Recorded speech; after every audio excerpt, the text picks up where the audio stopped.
This recording is for EXS 221, Nutrition Across the Lifespan.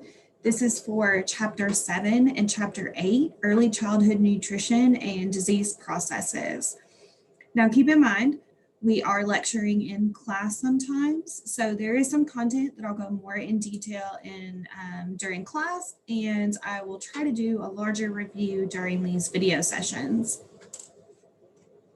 You do have the slides to go along with this as well. So some important things to point out that we talked about in class were how we monitor growth in early childhood with the toddler and preschool age. Make sure you can delineate between the age difference in a toddler and a preschooler. That is important because we are talking about the lifespan from 1 to 5 years. So there is difference in that terminology. Also make sure that you understand the BMI chart and the ranges for which we consider clients to be overweight or obese or short stature in this particular time period. Also, one thing we talked about extensively in class is factors that impact dietary intake at this age. So some of those ideas of autonomy and independence and how they impact how we feed toddlers and preschoolers, but also knowing that the nutrition needs are decreased during this time. Make sure you know the definitions for food jag, food aversion, and food neophobia. Being able to define obesogenic environment and describe, compare, and analyze some factors that could contribute to an obesogenic environment. It is pretty typical for the daily kcal range for toddlers and preschoolers to range. So the range is going to be based on physical activity, age, and gender, which, as we know, up until this point, typically that's what we assess with adults, right? Infants didn't seem to matter as much, but definitely at this age, we do take gender into account. So anywhere from 1,000 to 1,600 kcals per day, typically that middle range being 1,300, 1,400, but once again, depending upon age and gender. Another thing we want to think about instead of memorizing how many cups and things is thinking about that my plate perspective and ensuring that we're feeding clients and their families in this age range. We're feeding them 1 tablespoon of a food item per their year of life. So for example, you have 3 food items on a plate, maybe brown rice, broccoli, and salmon, that you're feeding 3 tablespoons of each of those foods on the plate for a 3-year-old. Also, if you're sticking with the My Plate concept and ensuring that you're offering all of the food groups to toddlers and preschools, you'll be getting a lot of the key nutrients that we need and following this particular set of recommendation about cups. So thinking about that, how do we counsel families about what to offer? Well, we already know that offering lots of things high in variety is very important. We know that focusing on whole fruits and not juices, rainbow colors, whole grains, making sure that we're offering both fish and non-meat options for protein, low fat or fat-free dairy, and we're limiting the same items that we limited previously, so sodium, saturated fat, and added sugars.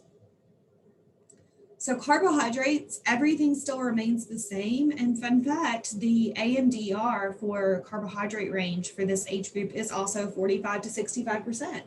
So we should see at least half of that diet being made up of carbohydrates. Now, very similar to adults, we want to see more of the fruit, veg, and whole grains. What we see now typically is a higher sugar refined grains diet. One important piece also is fiber. So ensuring that kids get adequate fiber, because a common consideration with these young children is constipation, and typically it's due to lack of physical activity, lack of adequate hydration with water, and lack of the fresh fruits, veg, and whole grains that provide that fiber. So making sure that parents know that by offering whole fruits such as raspberries, apples, by offering nuts, seeds, oatmeals, things like that, you are actually providing adequate fiber to prevent that common concern. So protein, I ask that you know that for preschool, it's 0.95 grams per kilogram, toddlers 1.1 grams per kilogram of body weight. We also want to ensure that these sources are high quality because as we talked about, they have a low stomach capacity, but have a high energy level and they tend to eat a little bit less. So when they do eat, we want to pack a lot of punch. It is a lot easier with animal protein, but totally doable with vegetarian options as well. Fat is absolutely necessary, and we know that. Make sure you know these AMDR ranges for fat at this age range. So it is actually a little bit more than the average adult. So for that toddler age, 1 to 3 years, 30 to 35%. For children actually 4 and up, it's 25 to 35% of daily caloric intake.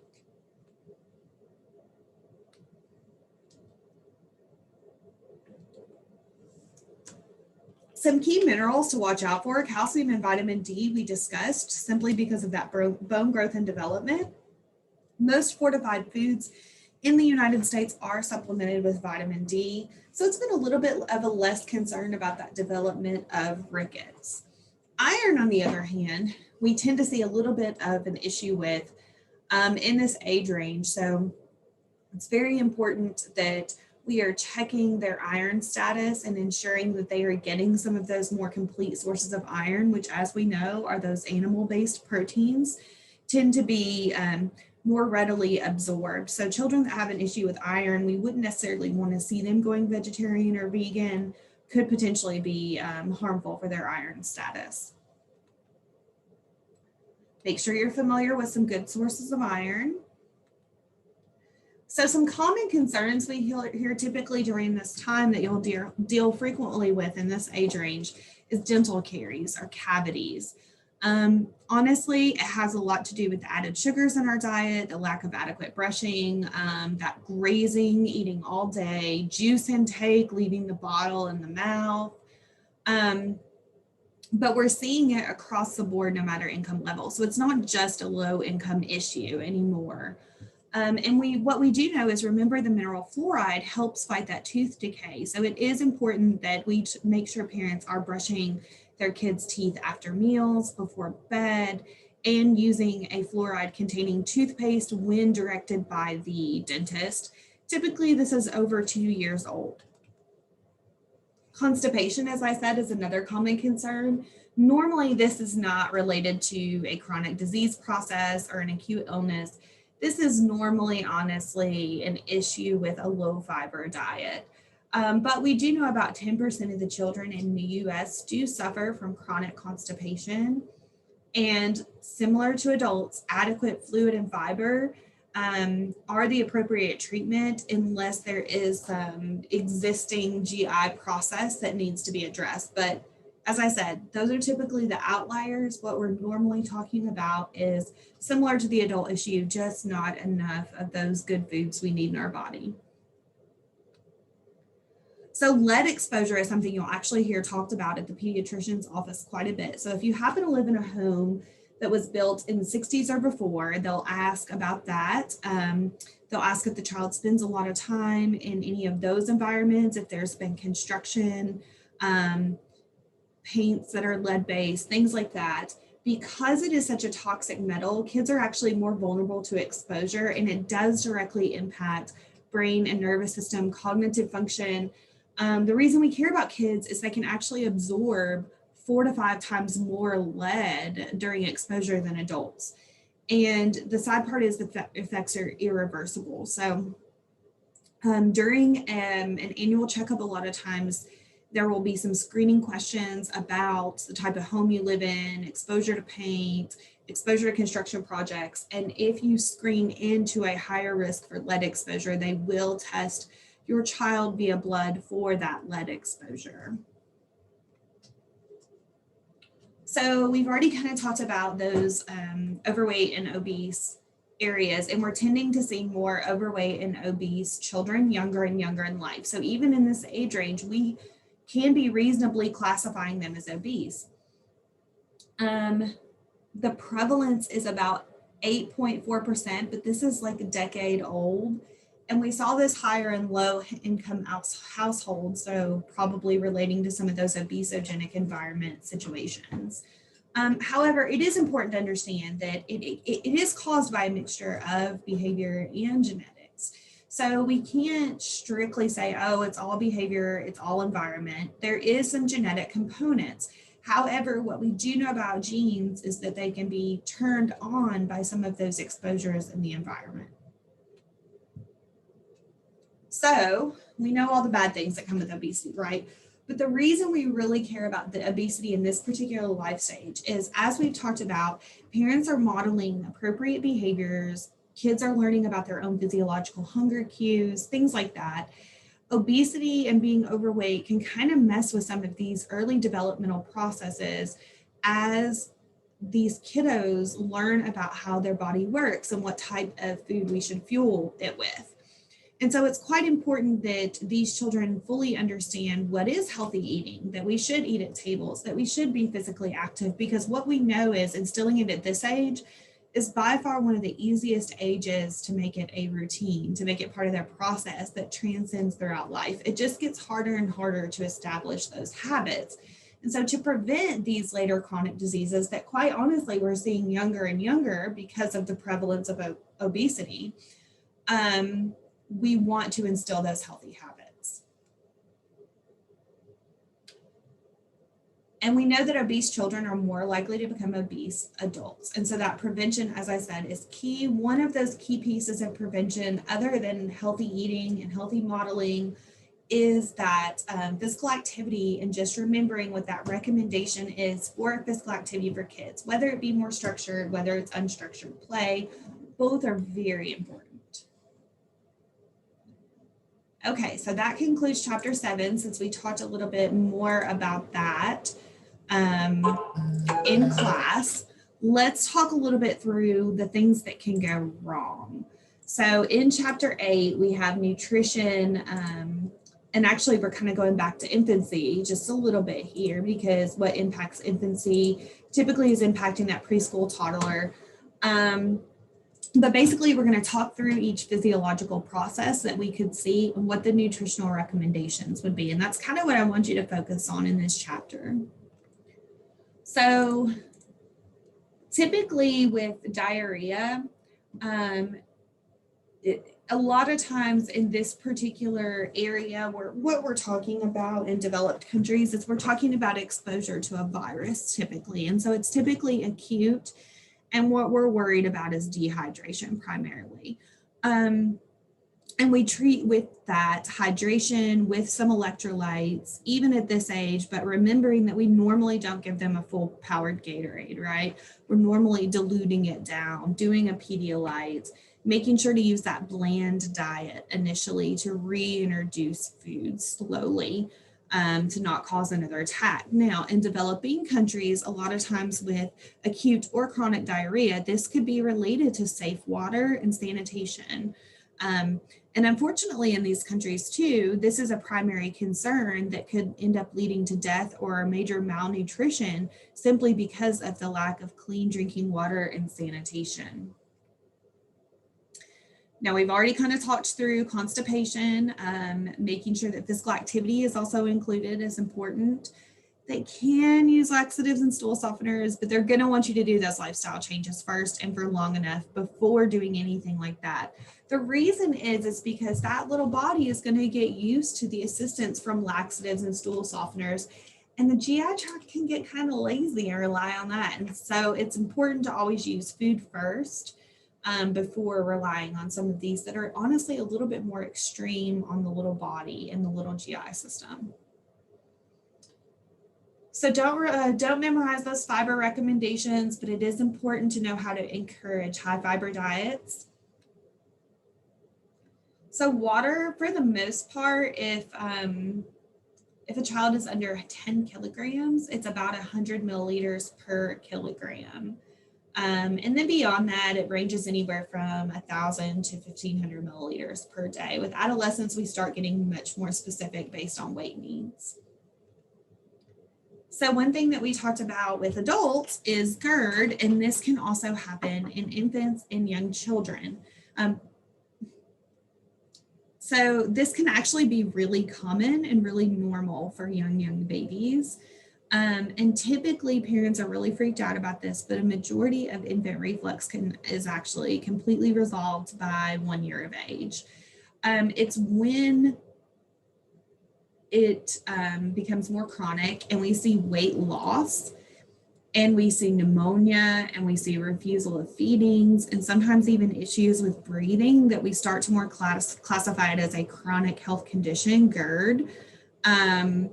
And with that, a lot of times we're doing special treatments to intervene to prevent child from becoming malnourished, because ultimately if it's coming back up, they're not getting it down into the small intestine to be absorbed.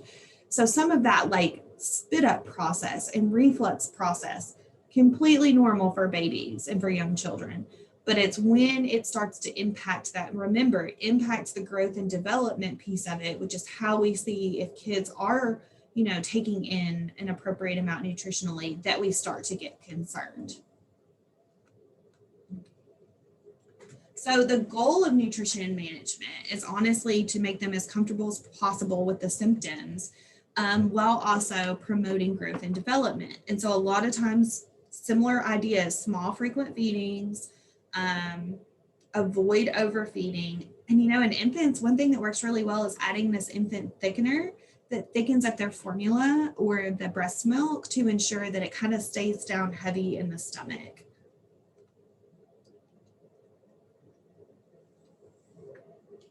So we've already learned a little bit about celiac disease. Remember that it is an immune-mediated disease, and it does require a lifelong adherence to removal of gluten from the diet. We actually see the prevalence of this much higher in children, and particularly in male children. But the symptoms are typically GI based. But what can happen is, remember with gluten, with the introduction of gluten, the body kind of shuts down, and remember those little villi, microvilli start to lay flat in the small intestine. And so instead of grabbing all those great nutrients in the intestine and absorbing them into the body, we miss that absorption of key nutrients. And so what we start to see is potential nutritional deficiencies with celiac disease. So some of the classic symptoms we would see would be like weight loss and vomiting, all of those GI symptoms. Some of the ones that are a little less common, maybe some bone disease, delay of puberty, them having short stature, which I said would be like a key finding that we'd be like, oh my gosh, what's going on? And actually iron deficiency anemia. So, but typically in children, we tend to see those GI symptoms coming through first.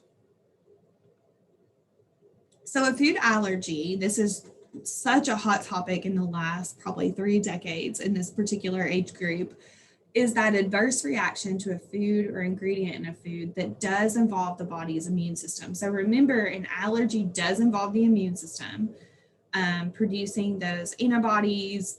Body goes into full, production of everything.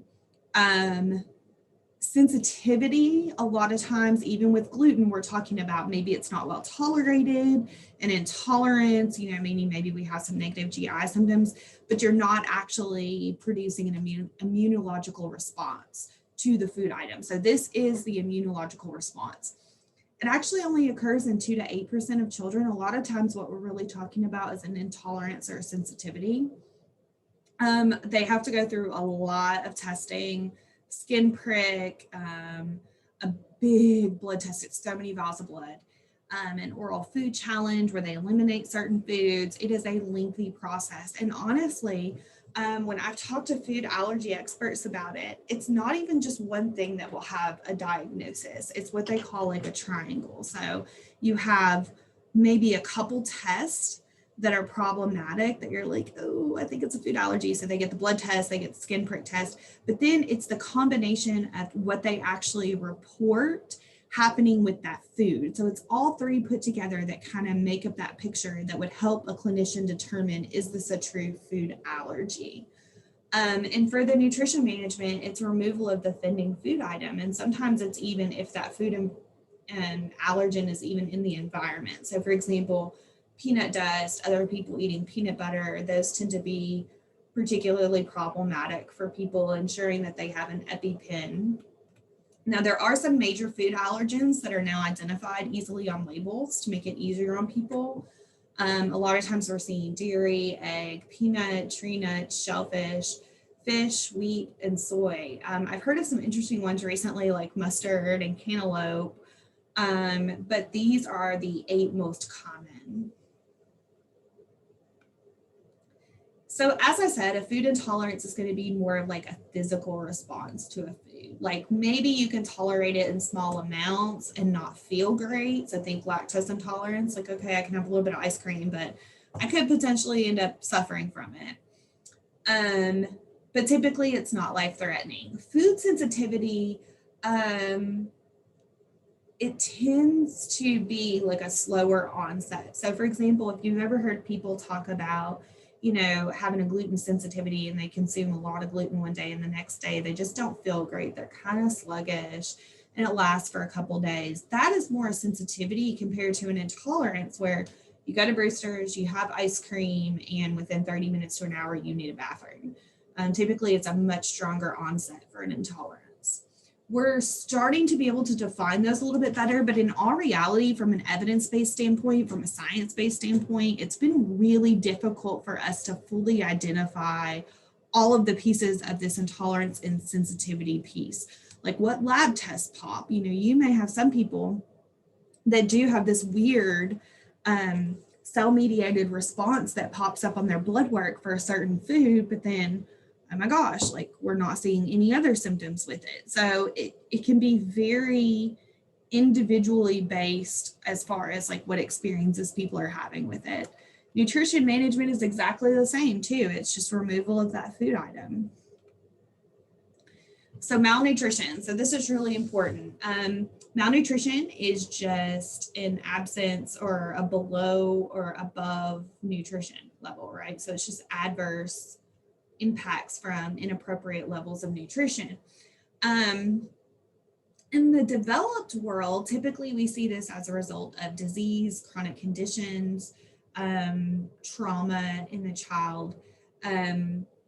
It's not typically due to like acute diseases. So in developing countries, what we're worried about is poverty and famine and war and things that could be externally impacting a child. But in developed countries, typically we're a little bit more concerned about maybe a kid that has celiac disease having malnutrition as compared to, oh, okay, there's a civil war going on, they didn't have access to food, they're malnourished. So it's a little bit of a different etiology. Some of the key things we're looking for are very similar. So there are 2 terms I want you to know, wasting and stunting. Wasting is when a child is too thin for the height. Typically, this is due to sudden or acute malnutrition. So it happens really quickly. Maybe that child goes without food for a week, 2 weeks. But stunting is one that I am really concerned about. And remember when we talked about stature for age being very concerning, this is what I would be worried about, because this is when a child is short for his or her age, but not only are they failing to grow physically, but a lot of times we're seeing cognitive impacts as well. And this is typically not a sudden or acute situation with malnutrition. This is recurrent. This is chronic. This is an ongoing thing that goes on for years and years. This kind of gives you an example of these kiddos, how they might look. So your kiddo on the left, not underweight, not wasted, not stunted. Your kiddo in the middle, definitely a little taller. The feet look a little big, right? Features sometimes look a little big for the size of the waist, but not stunted. And then your kiddo all the way to the right, it's interesting because they actually don't appear to be wasted, but you do see a significant difference in the height. And then potentially you're also going to see them qualify in an underweight category because comparatively for their age, for their gender, even though he may look like he has a little bit of a belly, it could definitely have to do with a protein malnutrition issue as well, which we know sometimes they can get like a little pot belly appearance. So some of the things that we actually look at diagnostically to diagnose somebody as malnutrition is, are they getting insufficient energy? So through that 24-hour recall, do we know that they missed it? Have they had unintended weight loss? Has there been a loss of muscle mass, which we actually feel for on the body? If you feel your temples, you should actually have a little bit of muscle there. And some people, their temples will like dip in and start to look emaciated. Sometimes we can actually have a edema or swelling that kind of masks the weight loss. And then also you may see some diminished functional status. And so that can be like not being able to grip something as strong. Sometimes there's some cognitive impact there that you would assess for. So any two of those five would automatically deem you as malnourished. Even further than that, we have the failure to thrive diagnosis. And honestly, this is kids we're following super, super closely. And so in their BMI, they're in that underweight category, they're trending downward, poor or no weight gain over time, which they should be doing through some of these stages. And we are focused on increased calories, increased protein. These are kids we're talking about putting in a G tube and doing some tube feeding to ensure to get them through this part of the process until they can eat normally, that they're not continuing to go backwards. So these are probably your most extreme cases. So cancer is one of the big processes we worry about in childhood, and particularly in this infant and young childhood. Actually, acute lymphoblastic leukemia is about a third of all the pediatric cancer cases. And similar to adult, there could be a combination of surgery, chemo, radiation, just depending upon what stage that cancer is in. Now with these kiddos, the reason we're talking about this is there are so many things nutritionally that we have to do in order to manage their side effects. So depending upon their treatment plan, which is highly individualized, will depend on, and what side effects they're experiencing will depend on what we recommend. So anytime with cancer, somebody's like, oh, I have cancer, what should I do? You know, kids or adults, the first thing I say is start eating now. Because a lot of the side effects have to do with feeling like you don't want to eat, altered taste or perception of taste, decreased absorption, and it can be really difficult to get them to eat. So we're focusing on nutrient-dense food items to get in all the nutrition, but also trying to get in a good amount of calories and protein when they do feel like eating, because there will be some normal wasting that can occur sometimes with this. So with chemo or radiation, sometimes we see an inflammation of the mouth or the esophagus, even getting raw and having some ulcers.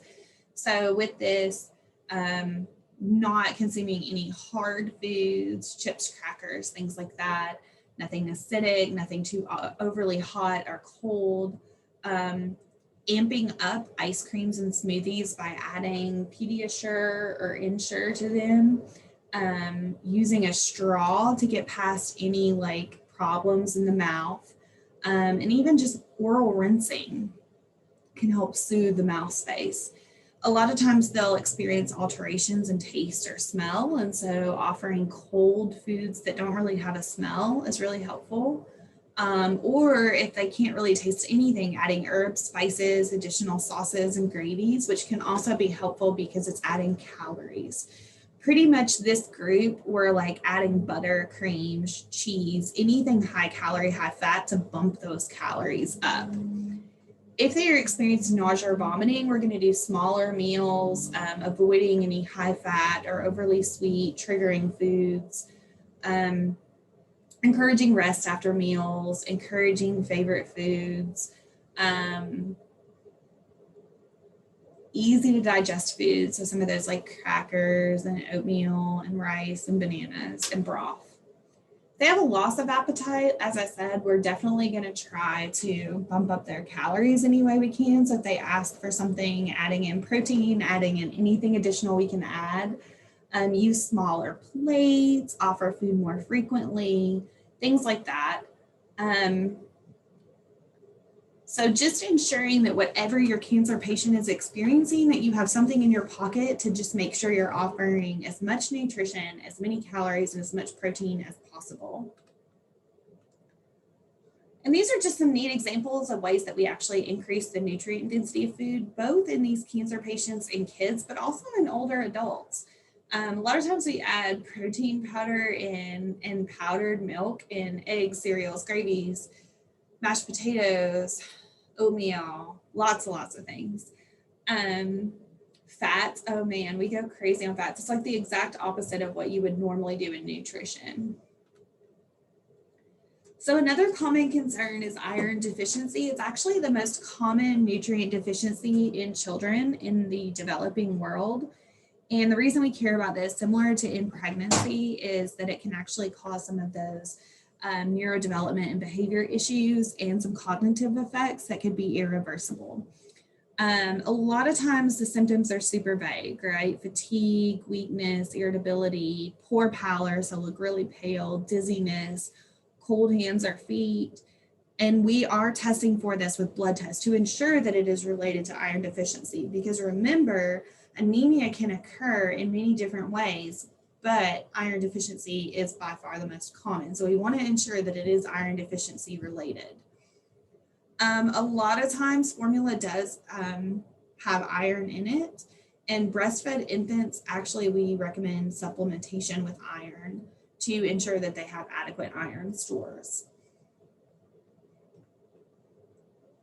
So in case you're not aware, a lot of times we do some newborn screening and looking at genetics, because there are some potential genetic issues that could impact nutrient metabolism in the body.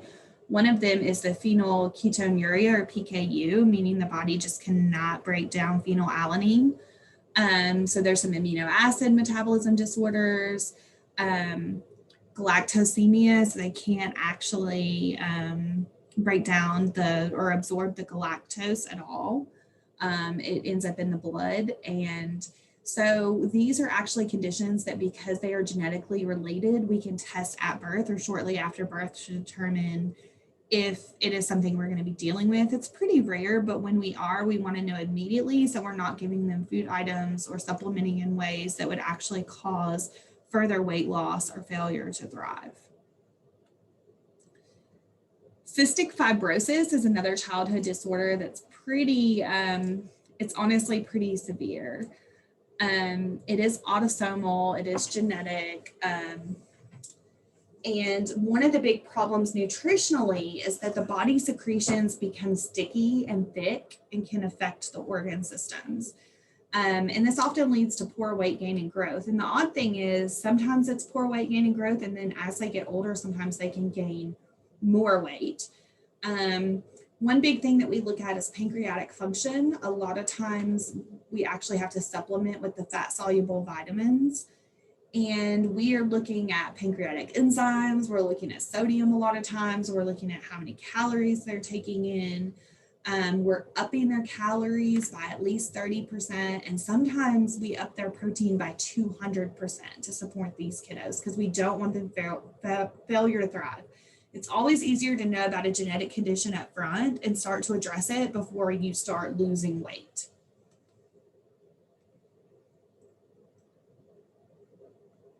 So spina bifida, we've actually already talked about this. We know where it comes from. We know it's a neural tube defect, but we also know that these infants will need increased energy, protein, and vitamin and minerals to help promote that wound healing with that little bag that is outside of their spine.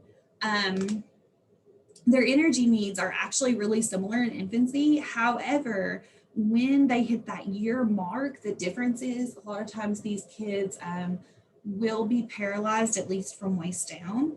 And so they are not moving in the same way that a normal 1-year-old would. And so they don't need as many calories. Sometimes we're worried about weight gain at that point.